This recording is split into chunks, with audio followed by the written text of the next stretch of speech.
সকালে যাওয়ার সময় সে বলে গিয়েছিল, আজকে আমার ফাইনাল প্রশিক্ষণ, আজকে আমি পাইলট হয়ে ফিরে আসব, আর সফলভাবে ল্যান্ড করতে পারলেই তোমাকে নিয়ে দূরে কোথাও ট্যুর দেব। বাসা থেকে বের হওয়ার আগেই প্রিয়তমা স্ত্রীর সাথে এভাবেই কথা বলে গিয়েছিল তৌকির ইসলাম সাগর। আর এই কথাগুলোই মনে করে যেন একেবারে কান্নায় ভেঙে পড়ছিলেন তৌকিরের স্ত্রী আকসা হুসাইন নিঝুম। ভিউয়ার্স, তৌকিরের সাথে সর্বশেষ আরও কি কথা হয়েছিল স্ত্রী নিঝুমের, নতুন করে কি বলছেন তিনি, জানতে হলে সম্পূর্ণ ভিডিওটি দেখে সঙ্গেই থাকুন।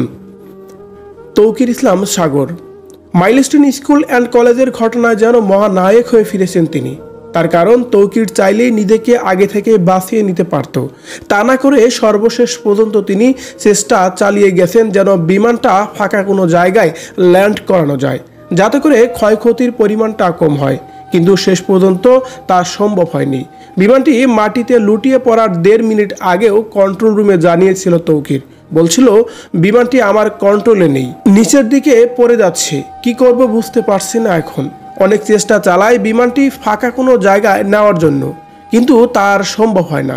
তাই তো নিজেকে বাঁচানোর জন্যই মাঠের মধ্যে বিমানটি লুটিয়ে পড়ার এক মুহূর্তে তৌকির বিমান থেকে আলাদা হয়ে যায়, এমনটি দেখা যাচ্ছিল। যে ভিডিওটি এখন রীতিমতোই সোশ্যাল মিডিয়ায় ভাইরাল হয়েছে। সর্বশেষ তৌকিরকে নিয়ে যে সিসিটিভির ফুটেজটি ভাইরাল হয়েছে, সেখানে দেখলে বোঝাই যাচ্ছে তৌকির নিজে থেকেই অনেক চেষ্টা করেছিল যেন কোনো বড় ধরনের দুর্ঘটনা না ঘটে, আর সেই চেষ্টা করতে গিয়েই নিজের প্রাণ দিতে হয়েছে অবশেষে। এদিকে তৌকির ইসলাম সাগরের সেই সব ভিডিও দেখে আরও বেশি কান্নায় ভেঙে পড়ছেন তার স্ত্রী আকসা হুসাইন নিঝুম। কান্না করতে করতে তিনি বলতেছিলেন, এটাই ছিল তার শেষ ফাইনাল প্রশিক্ষণ। এই প্রশিক্ষণে তার বিমানটি ল্যান্ড করতে পারলে সে আমাকে নিয়ে ট্যুরে যাওয়ার পরিকল্পনা করেছিল। তৌকির ছিল অনেক মেধাবী এবং কি বুদ্ধিমান একজন মানুষ, তাই তো সে দেশের কথাই বেশি চিন্তা করেছে, যার কারণেই নিজেকেও অবশেষে প্রাণ দিতে হয়েছে তাকে। কিন্তু সে তো চলে গেল তার মতো করে, আমি কি নিয়ে বাঁচব? মাত্র তো কয় মাস হলো আমাদের বিয়ে হয়েছে, তার সাথে তো আমার এমন কথা ছিল না। এই পৃথিবীতে যতদিন বেঁচে থাকবো ততদিন যেন একসাথে বেঁচে থাকতে পারি, এমন প্রতিজ্ঞাই করেছিলাম আমরা। কেন আমাকে একা রেখে সে এইভাবে চলে গেল? এসব কথা বলতে বলতে যেন কান্নায় ভেঙে পড়ছিলেন তৌকিরের স্ত্রী নিঝুম।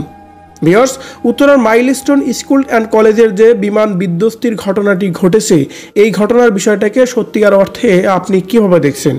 অবশ্যই আপনার মূল্যবান মতামত কমেন্ট করে জানাবেন কমেন্ট বক্সে। ধন্যবাদ পুরো ভিডিওটি দেখে সঙ্গে থাকার জন্য।